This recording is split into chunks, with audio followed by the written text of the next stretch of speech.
प्रधानमंत्री नरेंद्र मोदी की अध्यक्षता में आज हुई कैबिनेट की बैठक में रेलवे लैंड पॉलिसी को संशोधित करने को मंजूरी दे दी गई है। फैसले की जानकारी देते हुए सूचना एवं प्रसारण मंत्री अनुराग सिंह ठाकुर ने कहा कि पीएम गति शक्ति फ्रेमवर्क के लिए रेलवे की लैंड को लीज पर देने के लिए नई नीति बनाई गई है। पीएम गति शक्ति फ्रेमवर्क को लागू करने के लिए रेलवे की नई लैंड पॉलिसी को संशोधित करने के लिए रेल मंत्रालय के प्रस्ताव को मंजूरी दी है।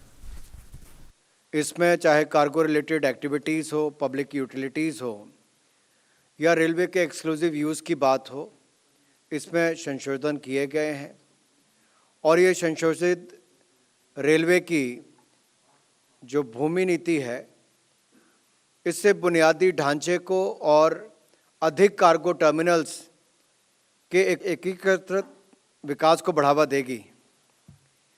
ये संशोधन प्रतिवर्ष भूमि के बाजार मूल्य के 1.5% की दर से 35 वर्ष की अवधि तक कार्गो के लिए और कार्गो से संबंधित जो गतिविधियां हैं उसके लिए रेलवे की भूमि की लॉन्ग टर्म लीजिंग का प्रावधान इसमें किया गया है।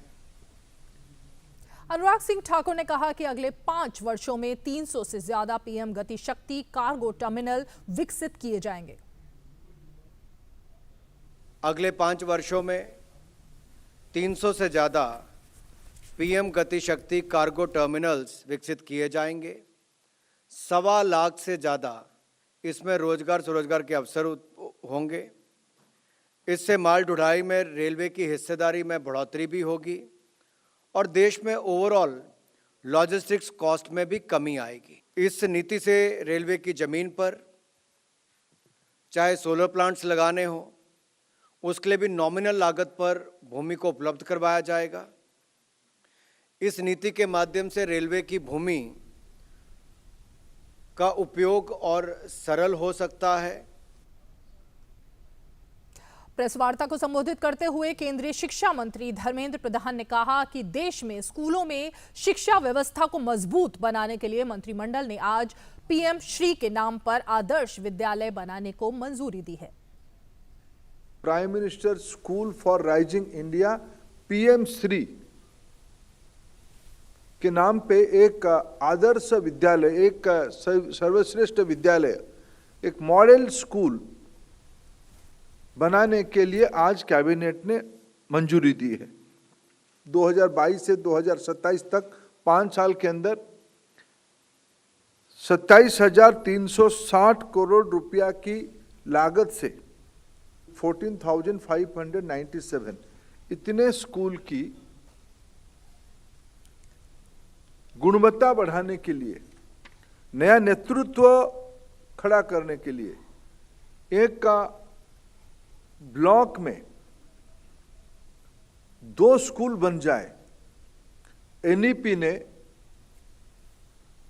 पहली बार देश में बाल वाटिका की कल्पना, यानी सरकारी स्कूलों में प्ले स्कूल की कल्पना लाया है। साथ ही धर्मेंद्र प्रधान ने कहा कि देश में बनाए जा रहे नए स्कूल वैश्विक जरूरतों को ध्यान में रखकर बनाए जाएंगे। ये स्कूल विश्व की आवश्यकता को ध्यान में रखते हुए ग्रीन स्कूल की कल्पना से बनाई जाएगी। उसके कुछ फीचर्स भी रखा गया है। ये स्कूल टेक्नोलॉजी ड्रिवन होगा। ICT, digital lab, digital library, learning tools भी डिजिटली रहेगा। वोकेशनल एजुकेशन इस स्कूल में पढ़ाया जाएगा। एंटरप्रेन्योरशिप इस स्कूल की पढ़ाई का अंश रहेगा। 10 डेज बैगलेस स्कूल की एक्सपेरिमेंट यहीं शुरू होगी। प्रधानमंत्री नरेंद्र मोदी ने आज वर्चुअली ईस्टर्न इकोनॉमिक फोरम को संबोधित किया। उन्होंने कहा कि इसी महीने भारत के कॉन्सुलेट की स्थापना के 30 वर्ष पूरे हो रहे हैं और इस शहर में कॉन्सुलेट खोलने वाला ये पहला देश भारत ही था। इसी महीने व्लादिवोस्तोक में भारत के कॉन्सुलेट की स्थापना के 30 वर्ष पूरे हो रहे हैं। इस शहर में कॉन्सुलेट खोलने वाला पहला देश भारत ही था और तब से यह शहर हमारे संबंधों के कई माइलस्टोन का साक्षी रहा है। 2015 में स्थापित किया गया यह फोरम आज रशियन फार ईस्ट के विकास में अंतर्राष्ट्रीय सहयोग का एक प्रमुख वैश्विक मंच बन गया है। इसके लिए मैं राष्ट्रपति पुतिन की दूरदर्शिता का अभिनंदन करता हूं और उन्हें बधाई भी देता हूं। प्रधानमंत्री ने कहा कि 2019 में मुझे इस फोरम में रूबरू हिस्सा लेने का मौका मिला था। उस समय हमने भारत की एक्ट फॉर ईस्ट नीति की घोषणा की थी और परिणाम स्वरूप रशियन फॉर ईस्ट के साथ विभिन्न क्षेत्रों में भारत का सहयोग बढ़ा है। प्रधानमंत्री नरेंद्र मोदी ने कहा कि आज ये नीति भारत और रूस की विशेष और विशेषाधिकार प्राप्त रणनीति साझेदारी की एक प्रमुख स्तंभ बनकर उभरी है। 2019 में मुझे इस फोरम में रूबरू हिस्सा लेने का मौका मिला था। उस समय हमने भारत की एक्ट फॉर ईस्ट नीति की घोषणा की थी और परिणाम स्वरूप रशियन फार ईस्ट के साथ विभिन्न क्षेत्रों में भारत का सहयोग बढ़ा है।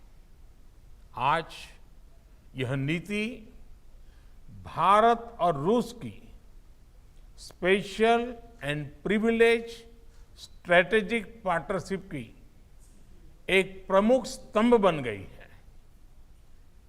प्रधानमंत्री मोदी ने कहा कि भारत आर्कटिक विषयों पर रूस के साथ अपनी भागीदारी को मजबूत करने के लिए इच्छुक है। ऊर्जा के क्षेत्र में भी सहयोग की अपार संभावनाएं हैं। ऊर्जा के साथ साथ भारत ने फार्मा और हीरे के क्षेत्रों में भी रशियन फॉर ईस्ट में महत्वपूर्ण निवेश किए हैं। हम इंटरनेशनल नॉर्थ साउथ कॉरिडोर की बात करें, चेन्नई व्लादिवोस्तोक मैरीटाइम कॉरिडोर की या नॉर्दर्न सी रूट की, भविष्य में कनेक्टिविटी हमारे संबंधों के विकास में महत्वपूर्ण भूमिका निभाएगी। भारत आर्कटिक विषयों पर रूस के साथ अपनी भागीदारी को मजबूत करने के लिए इच्छुक है। ऊर्जा के क्षेत्र में भी सहयोग की अपार संभावनाएं हैं।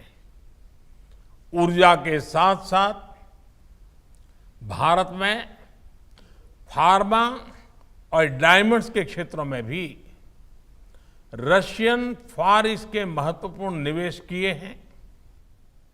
प्रधानमंत्री ने कहा कि आज के वैश्वीकृत दुनिया में विश्व के किसी एक हिस्से की घटनाएं पूरे विश्व पर प्रभाव पैदा करती हैं। यूक्रेन संघर्ष और कोविड महामारी से ग्लोबल सप्लाई चेन्स पर बड़ा असर पड़ा है। खाद्यान्न, उर्वरक और ईंधन की कमी विकासशील देशों के लिए बड़ी चिंता का एक विषय है। नरेंद्र मोदी ने कहा कि यूक्रेन संघर्ष की शुरुआत से ही हमने कूटनीति और वार्ता का मार्ग अपनाने की आवश्यकता पर जोर दिया है। हम इस संघर्ष को समाप्त करने के लिए सभी शांतिपूर्ण प्रयासों का समर्थन करते हैं। ग्लोबलाइज्ड वर्ल्ड में विश्व के किसी एक हिस्से की घटनाएं पूरे विश्व पर प्रभाव पैदा करती है। यूक्रेन संघर्ष और कोविड महामारी से ग्लोबल सप्लाई चेन्स पर बड़ा असर पड़ा है।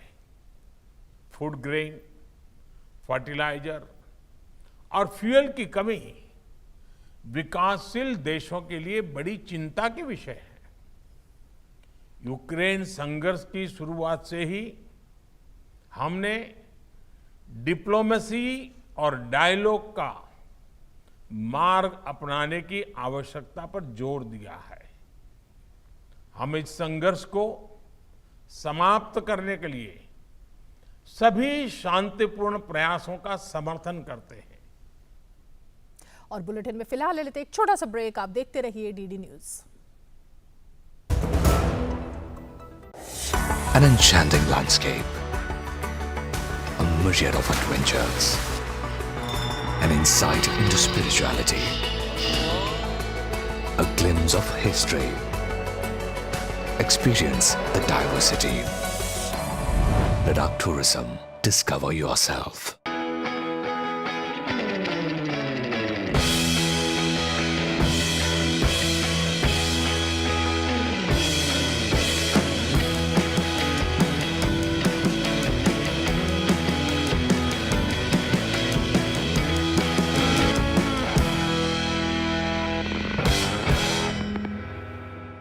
क्यों बहनों, मिल गई ना खबर कैंप की? हाँ, आशा, तू तो वहाँ मेरी नजर का इलाज करवा। नजर ही नहीं चाची, नाक, कान, त्वचा, शुगर, बीपी या कोई यौन रोग हो, सेहत और इलाज की मुफ्त सुविधा अब हमारे घर पर ही आ गई है।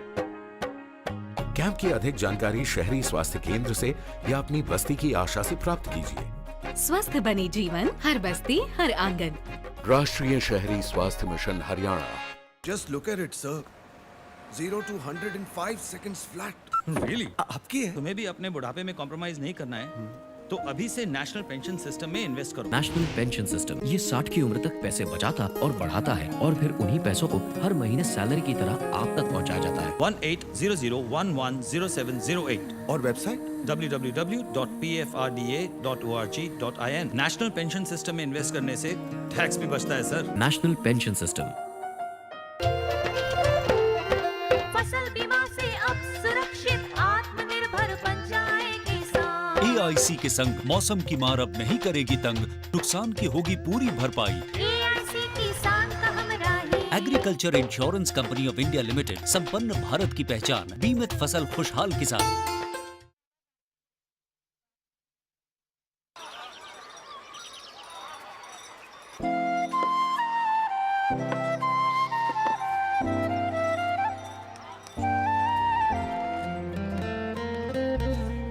तीन साल से ये दोस्त रोज इसी जगह पे मिलते हैं, कभी कभी बात भी कर लेते हैं। रिश्ते कई तरह के होते हैं और हम हर एक की अहमियत समझते हैं। बैंक ऑफ इंडिया, रिश्तों की जमा पूंजी। पेड़ लगाओ, पानी बचाओ, जनसंख्या को जनबाढ़ न बनाओ। IME Sahibabad, Ghaziabad, NCR। 27 years of excellence in higher education offers Radhika scholarship up to 50% of college fees.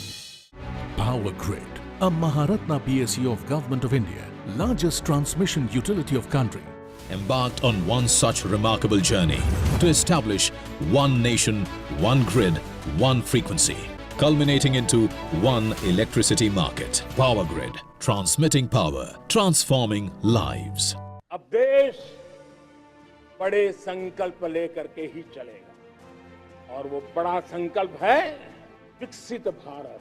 प्रधानमंत्री जी का ये विजन अमृत काल में है, हर देशवासी का संकल्प जिसको गति दे रहा है आपके द्वारा दिए गए एडवांस टैक्स का एक एक रुपया। तो आइए विकास के इस लक्ष्य की ओर कदम बढ़ाएं और समय पर अपना एडवांस टैक्स जमा कर प्रगति की गति बढ़ाएं। याद रखिए, वित्तीय वर्ष 2022-23 के लिए एडवांस टैक्स की दूसरी किस्त का 15 सितंबर 2022 तक अवश्य भुगतान करें। कॉर्पोरेट्स, अन्य संस्थाएं, सैलरीड एम्प्लॉइज या फिर वे व्यक्ति जिनकी TDS, TCS कटने के बाद भी कर देयता 10,000 रुपए या उससे अधिक है, उनके लिए एडवांस टैक्स देना आवश्यक है। प्रत्येक आयकर दाता एक राष्ट्र निर्माता। An enchanting landscape, a myriad of adventures, an insight into spirituality, a glimpse of history. Experience the diversity. Ladakh Tourism. Discover yourself. राष्ट्रीय कृषि सम्मेलन को संबोधित करते हुए केंद्रीय कृषि मंत्री नरेंद्र सिंह तोमर ने कहा कि राज्य और केंद्र सरकार दोनों मिलकर कृषि के क्षेत्र में काम कर रही हैं और इसके बेहतर परिणाम देखने को मिल रहे हैं। उन्होंने कहा कि केंद्र सरकार द्वारा संचालित फसल बीमा योजना के तहत अब तक 1,22,000 करोड़ रुपए की राशि किसानों को मुआवजे के रूप में दी जा चुकी है और इस योजना पर और अधिक काम करने की आवश्यकता है ताकि बाकी किसानों को भी फसल बीमा योजना का लाभ मिल सके। अब फसल बीमा योजना को अगर हम देखें तो ध्यान में आएगा कि अभी तक लगभग 1,22,000 करोड़ रुपया जिन किसानों का नुकसान हुआ उनको मुआवजे के रूप में भरपाई हो गई। अब 1,22,000 करोड़ रुपए का मुआवजा बढ़ना ये सामान्य बात नहीं है, लेकिन अब आज चुनौती इस बात की है कि फसल बीमा योजना के संपर्क में सब लोग हैं क्या? जो नहीं है वो आ सकते हैं क्या? और जो किसान फसल बीमा योजना के अंतर्गत कवर नहीं है, उन तक बीमा योजना की पहुंच कैसे बन सकती है? हमारे यहाँ जितने किसान हैं, अगर ये सबके सब किसान फसल बीमा योजना में कवर हो जाएं, तो मैं समझता हूं कि बीमा योजना का स्वरूप ही बदल जाएगा। भाजपा नेता मनोज तिवारी ने आज आम आदमी पार्टी से स्टिंग पर अपना एक जवाब मांगा। उन्होंने कहा कि ऐसा क्यों है कि आपका कोई भी नेता स्टिंग और शराब नीति पर सफाई नहीं दे रहा। शराब घोटाले को लेकर जिस प्रकार से अब एक स्टिंग आ गया है, उसके बाद तो किसी भी प्रश्न का जवाब दे नहीं सकते, क्योंकि अगर जवाब देते तो जिस दिन ये स्टिंग आई आरोपी नंबर 13 के पिता की, उस दिन कोई भी आम आदमी पार्टी का प्रवक्ता या कोई विधायक या कोई सांसद भारतीय जनता पार्टी के किसी भी प्रवक्ता से या सांसद से या विधायक से बहस करने को किसी चैनल पे बैठने को तैयार नहीं हुआ। आज international day of clean air for blue sky यानी स्वच्छ पवन नील गगन दिवस है। दिल्ली के पर्यावरण भवन में इसी विषय पर एक कार्यक्रम का आयोजन किया गया, जिसका उद्घाटन केंद्रीय पर्यावरण मंत्री भूपेंद्र यादव एवं पर्यावरण राज्य मंत्री अश्विनी कुमार चौबे ने किया। इस कार्यक्रम में देश भर के 131 शहरों के प्रतिनिधि वीडियो कॉन्फ्रेंसिंग के जरिए शामिल हुए। मकसद था देश भर में गुणवत्तापूर्ण स्वच्छ हवा के प्रसार को बढ़ावा देने के साथ साथ जन जन को प्रदूषण के खिलाफ जागरूक करना। क्लीन एयर मिशन प्रोग्राम को आगे बढ़ाया था, तो हमारी ये अपेक्षा थी कि इसको लेकर के नीचे के स्तर तक एक सक्रियता के साथ सब लोग मिलकर के काम करें, क्योंकि क्लीन एयर का विषय सरकार की प्राथमिकता का विषय है, लेकिन विषय की जटिलता ऐसी है कि इसमें सरकार के साथ हमारे स्वयंसेवी संगठन, हमारे स्थानीय स्वशासी संस्थान, विद्यालयों के और शैक्षिक संस्थानों के लोग, इस क्षेत्र में रिसर्च करने वाले रिसर्चर, एकेडमिक पर्सन, उन सब के सहयोग के साथ हम एक अच्छा मूवमेंट खड़ा करें। और मुझे ये बताते हुए खुशी है कि आज हम एक नई अप्रोच के साथ काम कर रहे हैं, जिसमें हम ये चाहते थे कि विभिन्न नगरों में स्वच्छ वायु के लिए इनोवेशन हो, हेल्दी कंपटीशन हो। दिल्ली का ऐतिहासिक राजपथ अब कर्तव्य पथ के नाम से जाना जाएगा। सरकार ने ऐतिहासिक राजपथ और राष्ट्रपति भवन से लेकर इंडिया गेट तक फैले सेंट्रल विस्टा लॉन का नाम बदलकर कर्तव्य पथ कर दिया है। नई दिल्ली नगर पालिका परिषद यानी एनडीएमसी ने राजपथ और सेंट्रल विस्टा लॉन का नाम बदलकर कर्तव्य पथ करने की घोषणा की। इस संबंध में आज केंद्रीय मंत्री मीनाक्षी लेखी ने कहा कि आजादी के अमृत महोत्सव के अवसर पर गुलामी के प्रतीकों को खत्म किया जा रहा है।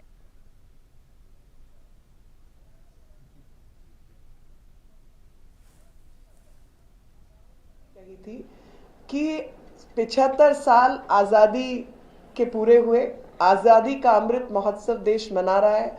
और आजादी का अमृत महोत्सव जब देश मना रहा है तो जितने भी चिन्ह हैं, जितने भी निशान हैं एक गुलाम भारत के और इंपीरियलिस्टिक पॉलिसीज के, उसको हमें बदलना होगा।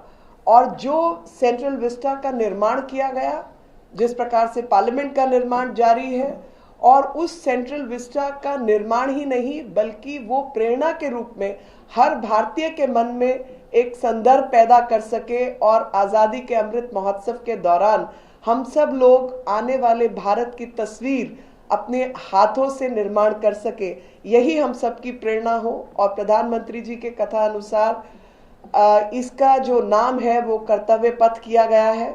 इस क्षेत्र का नाम कर्तव्य पथ करने का जो मायने है वो हर भारतीय के लिए है कि ये जो देश है, जो हमारी सबकी मातृभूमि है, उसके प्रति, एक दूसरे के प्रति हम कर्तव्य बोध में बंधे रहें।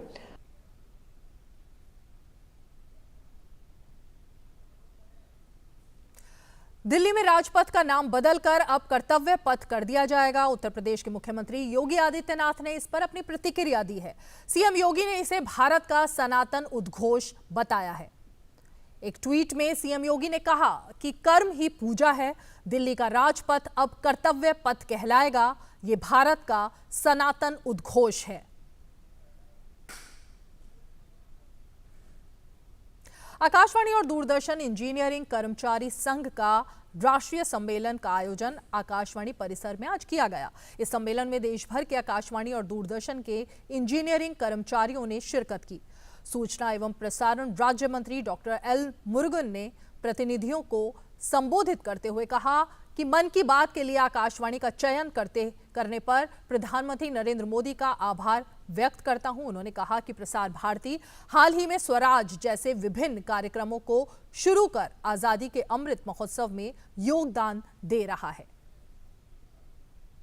I'm very happy to inform you that the government under the dynamic leadership of our Prime Minister Shri Narendra Modi ji is fully supporting this endeavor of our Prime Minister, uses Akashvani to share his views through Man Ki Baat with every citizen of this country. His concern for well-being of this organization is reflected through liberal grant of funds for modernization of upgradation of Akashvani and Doordarshan. इस अवसर पर संचार राज्य मंत्री देवू सिंह चौहान ने कहा कि आकाशवाणी और दूरदर्शन ने लोकहित से जुड़े कार्यक्रम प्रसारित कर अपनी पहचान को आज तक बचाए रखा है। वर्ल्ड क्लास लेवल का इंफ्रास्ट्रक्चर इस देश में हो रहा है, लेकिन उस कला साहित्य वो अपनापन करीब करीब 180 से बोली को किसी ने बचाया है तो आकाशवाणी और दूरदर्शन ने बचाया। वो अपनी आइडेंटिटी को बचाया, अपनी पहचान को संभल के रखा है। और 7 बजे की बड़ी खबरों में इतना ही। अब देखिएगा हमारा खास कार्यक्रम, कैबिनेट के फैसलों पर चर्चा होगी। मेरे सहयोगी अजय मिश्रा के साथ हमें दीजिए इजाजत। नमस्कार।